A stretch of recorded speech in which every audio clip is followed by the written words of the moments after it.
How's it going, Jets fans? My name is Alex with my co-host here, Ryan Moran. And today we're going to take a look at the Jets' 53-man roster. Projections, obviously, some things may change. Waiver wire claims and whatnot. That just maybe looking to fill some maybe spots that have a little bit of a lack of depth, or maybe they like a player otherwise. But so far, I'm looking at the roster, and it's pretty good. They have a pretty good roster on paper. If the coaching does their job well, I think this team could be very competitive. I think they're about a year away from making the postseason. But right now, I'm very happy with the youth, a nice blend of veteran experience and just leadership there. And altogether, this is coming together nicely. If they can stay relatively healthy, this team can definitely surprise some people and at least remain pretty competitive against some better teams. So I'm excited to see what they can do this upcoming year. But Ryan, before we dive into the quarterbacks, we'll start out with the offensive side of the football. How are you doing today, my friend?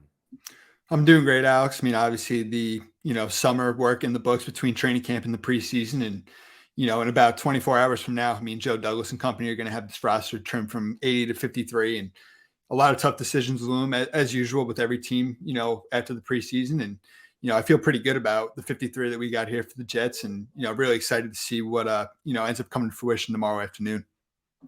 Absolutely. So the quarterback position is one that seems to be pretty set, but we all would love Chris Streveler to actually make the roster, the training camp preseason hero, a couple of big fourth quarter drives against the backups and showcase some really honestly awesome athleticism. But at the end of the day, you got Zach Wilson, Joe Flacco, Mike Way. I don't think that many are going to argue with that. All three of those guys have NFL experience. All three of those guys are capable of taking over if need be. Obviously, Joe Flacco has a lot more experience than White. And Streveler honestly probably ends up on the practice squad or maybe looking for an opportunity elsewhere, maybe heading back to the Canadian Football League. Who knows? But, I'll let you give your take on these three guys. Pretty penciled in if I don't say so myself. Yeah, I agree. I mean, I think Zach and Joe especially are locked in. And, with White and Streveler, I think, Mike White needed that good game yesterday. I think that it was definitely trending in a direction that Streveler could be taking that QB3 spot. But, I think White definitely solidified it yesterday. And Streveler, I mean, if he can clear waivers, in this scenario, this hypothetical that we have, I mean, I would think that the Jets would 100% prioritize getting him back on the practice squad. But I think you really got to, say that there's going to be at least one team out there who really liked what they saw in him. And, in that waiver claim period, after final cut downs to 53, that a team will probably look to try and poach Streveler if they can. Yeah, absolutely. I definitely think another team will probably see his value, maybe throw him on the practice squad or if they really need somebody, but it's just not a lot of NFL experience there. So it's hard to really rely on someone against starters and understand what it really takes to beat some of these good teams in the NFL. But the running backs, definitely a little bit more interesting. Breece Hall, Michael Carter, Tevin Coleman. Those are the three RBs that Ryan and I have on the 53-man roster projections. That obviously leaves out Ty Johnson, Zonovan Knight, LaMichael Pirine. Definitely some interesting kind of decisions the team has to make there, but I'll let you give your thoughts. I know you have some interesting take on Zonovan Knight and maybe where he'll end up. For sure. So, I mean, starting at the top, I think Breece and MC are two guys that everyone is excited about. And I think the reason that I can't really see a fourth running back making it is just because these two guys are going to take such a bulk of the reps, probably 90%, I would say. And, it just makes it hard. I think, Ty Johnson's a guy I like a lot with that speed, but yesterday, I mean, didn't really, do anything to help himself in a big way. I think Zonovan Knight's definitely a practice squad candidate at this point in time. And I think there's a good chance that the Jets can, get him back if he goes through waivers. I mean, as much as we all like him, I think you got to remember this was an undrafted free agent. And, there's definitely a chance that I think he sticks around with the Jets. And, Pirine, it's unfortunate. I mean, a recent fourth round pick, a guy who, showed some good things this preseason, but just falls short here of, what's a very competitive group. Yeah, absolutely. Definitely a competitive group. And the wide receivers, obviously very competitive. We know Denzel Mims is looking to find his way off the team via trade. You got Elijah Moore, Garrett Wilson, Corey Davis, Braxton Berrios, Jeff Smith, and Denzel Mims, who will probably remain on the roster until the Jets ultimately make a decision on whether they will trade him, which I think is probably likely. He had a little bit of a limp injury in this last game, but look great, had his first NFL career touchdown. What is your take on these guys? Seems like most of them are penciled in as the automatic starters, but Denzel Mims may end up traded. And if he does, who do you think takes that roster spot? Calvin Jackson maybe, or maybe another guy from the free agent market or waiver wires? For sure. It's a great question. I mean, like we've said all along, I think the top five are basically set in stone and pretty straightforward, with Elijah Moore, Garrett Wilson, Corey Davis, Braxton Berrios, and Jeff Smith. I think at this point in time, Denzel Mims definitely, helped himself yesterday. I mean, you go out there and post over 100 yards on 7 catches and a touchdown. just show reliability with your hands and everything like that. Ultimately, though, I don't think in the next 24 hours a trade is going to be able to come to fruition. I mean, it always could. You never know, but I would lean on the side of that likely not happening at this point in time. And look, the one undrafted free agent who certainly helped himself throughout training camp in the preseason was Calvin Jackson, who caught the game winner from Chris Trevor as well as in the Eagle game. So they definitely had a nice connection that they built this summer. And I think Jackson's a young player with some special teams versatility who could definitely stick around and keep developing on the practice squad. Absolutely. Yeah. I do think Calvin Jackson has some pretty decent traits and maybe just needs a bit more development so we can make an impact in some way, or at least maybe help out on special teams or find a way to contribute there. But for the tight end group, you have Tyler Conklin, CJ Uzoma, and Jeremy Ruckert. Obviously, those are your three guys. Awesome deep position. I mean, it's really impressive to see the Jets really investing in that tight end spot. They are sometimes what makes and breaks a young quarterback. Having a good tight end, security blanket, reliable force. Conklin is a very solid player, already has great chemistry with Zach Wilson. Uzoma just went to a Super Bowl. He knows what it takes. And Ruckert, obviously a really solid fourth-round pick, was dealing with a Liz Frank injury, but, seems to be making his way back and definitely can contribut down the road as he continues to develop. Now, the tough situation is Lawrence Cager, who everybody loves. Trayvon Wesco, you got Kenny Oboa. But I think Cager definitely is practice squad material. What are your thoughts there on those guys? For sure. I think you said it best. And I even touched up on it in my article this morning. I mean, for years, the Jets did not even have like a quality starting tight end for crying out loud. And now they have from 1 to 6. I mean, guys who belong on this team and tough decisions. Obviously, Kenny Yeboah, I know it's a guy the Jets like, guy with some receiving upside. And I think he and Cager both could potentially stick on the practice squad if, they end up getting released here. Trayvon Wesco, I mean, you're looking at a guy who's been with the team since 2019, had a good run, but I just think he falls, short here with Conklin, Uzama, Ruckert, and the last guy I wanted to touch up on, he's kind of like a hybrid running back, fullback, and Nick Bowden, a guy who I thought coming into the summer was going to really solidify himself as the fullback for this team, but we really didn't see a whole lot of him in practices and in the preseason, and it's really interesting to see, what's going to happen there between him and Wesco because they both have that, fullback versatility, so to speak, and but ultimately, I think it's Conklin, Uzama, Ruckert, and they're going to stick with that. I agree. I think it's pretty much situated tight end group. And then the offensive line, definitely a little bit more leeway on the back end of that group. You have George Fant, Dwayne Brown, Chuma Adoga, Max Mitchell at the tackle spot. So obviously, Mekhi Becton going down does not give you the most confidence, but getting Dwayne Brown is a huge smooth over. So I'm very happy about that acquisition. Laken Tomlinson looked great against the Giants. Elijah Vera Tucker obviously has an unbelievable amount of potential. Connor McGovern, your center, very solid player. Nate Herbig and Dan Feeney. So, those two guys, Herbig and Feeney, could be interchanged with another guy off the waiver wire or a free agent. But ultimately, I think that group is pretty much settled. What are your thoughts on the offensive line thus far? 100%. I think another pretty straightforward position group that, what's really going to be important from here now is the starting five meshing and getting time together because there's a lot of moving parts and new faces to this group. And I think right now, Chuma Dog is on the roster just with Connor McDermott's injury. I mean, he's really been penciled in as that third offensive tackle with McDermott's injury about 3 weeks ago now. And I don't know if he's necessarily a lock. Like, I think if there's a good offensive tackle that becomes available from another team, that it definitely puts Adoga on notice a bit if the Jets look to make an upgrade in terms of the depth. And, having that third tackle allows Max Mitchell, like we said, to really ease in and develop. And look, the rest of this group definitely has a lot of potential. And Joe Douglas did a good job here. Absolutely did. Invested draft capital, free agent money, had some left over to spend in case of injury. And Brown, obviously, he was like, I want to become a Jet. He's like, Jets are nothing. So nice to see that guys actually want to come play for this Jets team, which is pretty awesome considering the last couple of years have been rather disappointing. So, seeing free agents being like, even LaMarcus Joyner, he's like, I would rather be a Jet than play for another team. That's freaking awesome if you're a fan.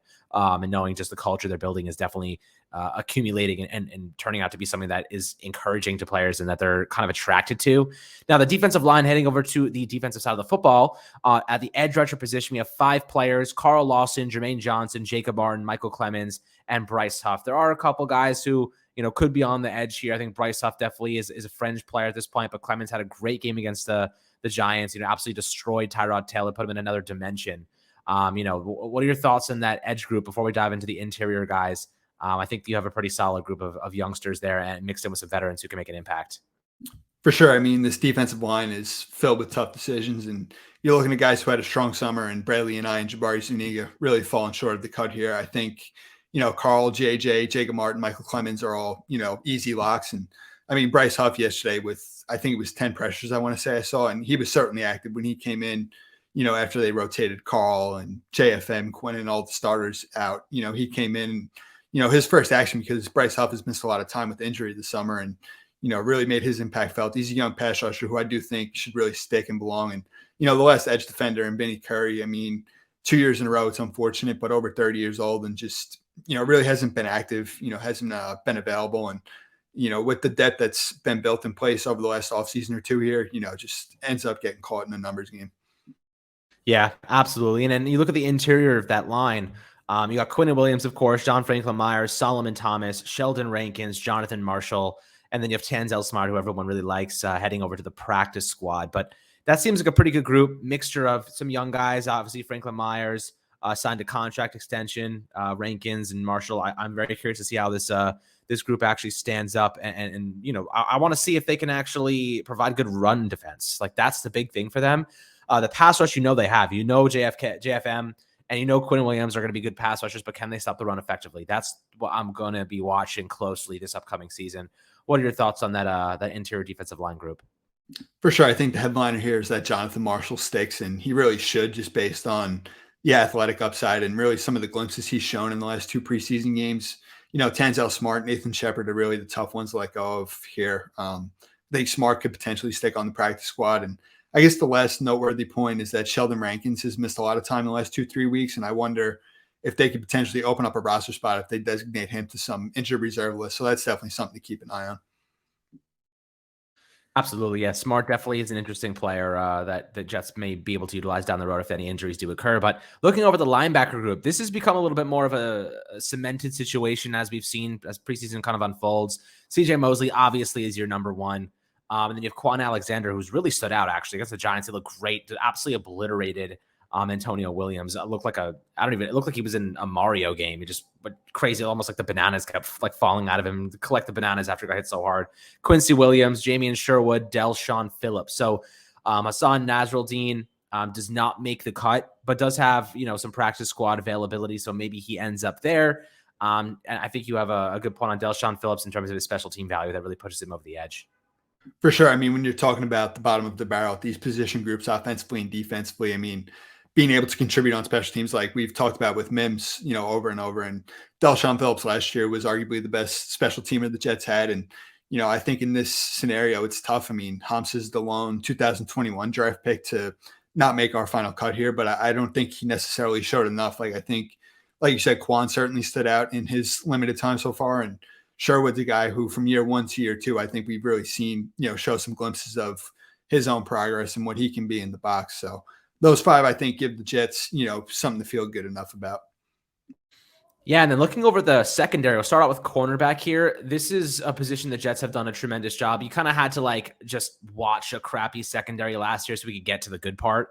Obviously, adding Sauce Gardner and DJ Reed to this group is absolutely phenomenal. Sauce, they made him work for it, and I appreciate that, and I think he respects that as well. Very confident player. He looked pretty solid during the preseason, so excited to see his development. DJ Reed, obviously, you're going to be a guy that can, help cover those top receivers right off the bat, but I think Sauce ends up becoming that guy, of course, down the road. Michael Carter II, you have your nickel corner there. Very good player, making some progress, steps forward. Development is going well, so you'd like to see that from him. Bryce Hall, Brandon Eccles, Javelin Guidry, and Justin Hardy make the team. Isaiah Dunn, Rashad Wild Goose are designated to the practice squad in this instance. So very deep cornerback group. I'm very happy with the players they have on file here.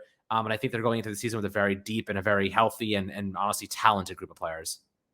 For sure. I mean, 7 obviously stick here, which is a lot, but once again, similar to Del'Shawn Phillips, I mean, just the special teams value. I mean, Justin Hardy's a core piece to Brant Boyer's unit, and, ultimately he does belong with that. And I think the top 6, I mean, the Jets already had a young, established, core of players who surpassed expectations as year 1 and year 2 players last year. And now they're in depth roles. Obviously, you come into this offseason and, you're able to acquire both Sauce Gardner and DJ Reed. I mean, to have Bryce Hall, Brandon Eccles, Javelin Guidry as backup players. And like you said, MC2 in the slot, showed some, good playmaking ability yesterday. I mean, it's a group from top to bottom that you can feel good about and should be vastly improved compared to last year. Absolutely. Then you look at the safety position. You have Jordan Whitehead, LaMarcus Joyner, Jason Pinnock, and Will Parks, Ashton Davis, and Tony Adams designated to the PS practice squad. Ashton Davis, as I've said, I do not like him as a player. I think he is just fast. I do not think he is a good tackler, and I don't think he really plays that free safety role altogether that well. He'd be great on a track team, but that's why he heads to the practice squad in this instance. Pinnock is, definitely competing there. Joyner, your veteran, and Parks made some decent plays this preseason. What are your thoughts on the safety position? I think that's also a position that has a good blend of youth and veteran experience, but also some guys that can really make an impact on this team.